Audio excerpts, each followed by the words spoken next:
For my visual arts assignment, I had a chance to meet with Holden Elliott, a fellow creative writing major and a small business owner. To start off with, I asked him, what do you see as the role of the visual arts in our mass-mediated world, and particularly in your profession? To which he said, the role of the visual arts is an extremely important aspect of virtually all things in our lives now. We no longer live in the day and age of the newspaper and pictorial entertainment. Visual arts has infiltrated everything, including news, entertainment, and even education. My particular area and profession uses visual arts for a more entertaining purpose and occasionally demonstration or explanation uses. Visual arts have a very unique way of not only making various work more enjoyable, but also drawing in and bringing in initial attention to desired areas, matters, and mediums in the first place. I then asked him, with new communications and media technologies, imagery is almost instantly available. Do you believe that this is having a positive or negative influence on the industry? And he said, from my own personal experience, I would have to say that this is having a very important and beneficial impact on our society and industries as a whole. New consumers, creators, and users are able to instantly connect with each other through mutually desired content and media. In an age and era where we are all seemingly lacking time throughout our busy days, this has taken a dramatic effect and assistance on our lives that we can see as very positive if taken advantage of correctly. I then asked him, what popular images do you see that are frequently rechanneled throughout the entertainment industry?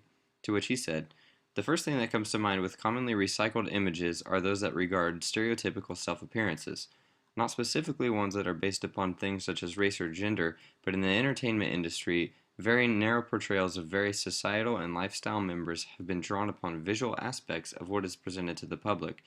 The typical nerd, the typical stoner, the typical jock, the typical artist. We know within our own lives that not all members of these subgroups behave and appear the same as each other, but within media we have a very common approach that is taken to presenting them. I then asked, are there particular images that this industry has popularized and or created? To which he said, I think one image that the industry has both popularized and created is that of the average family. It's true that many of us and our family members have certain traits that we point out or comically reference to those presented within TV shows, movies, and other various entertainment sources, but many of us can agree that life is very diverse, and in most cases does not directly imitate this visual presentation we see on a regular basis. In most instances, including in this case, within the entertainment and visual arts industry, we have sensationalized and dramatically exaggerated in order to make the viewing process more interesting or enjoyable and to gain initial attention as well. Next, I asked him, who is one of your favorite visual artists and or what is your favorite style of visual art? He said, my favorite style of visual art would have to be film, and specifically the work of various directors within the industry. I find that I have a very fond liking of creations from various directing artists such as J.J. Abrams, George Lucas, Peter Jackson, and Quentin Tarantino. Of course, there are many others I greatly enjoy, but these are a few who I find truly artistic in their ability to find ways of captivating and emotionally involving the audiences and viewers into the art.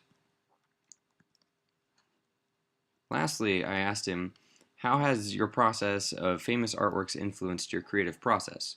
To which he replied, it has given me great insight into how I go about the entire process and development. Learning from those who have a knack and love for similar areas of work and industries is a very good way of improving your own projects, concepts, and visualizations. Taking a successfully proven method of creation and using it with your own style and personal touches can help you to grow greatly as a creator and eventually develop your own methods and alternatives to assist in the entire process. I find by studying those that I am already fond of within various industries, I gain many more ideas and creative methods for my own projects, which proportionally turn out far better than approaching with no template or inspired methodology.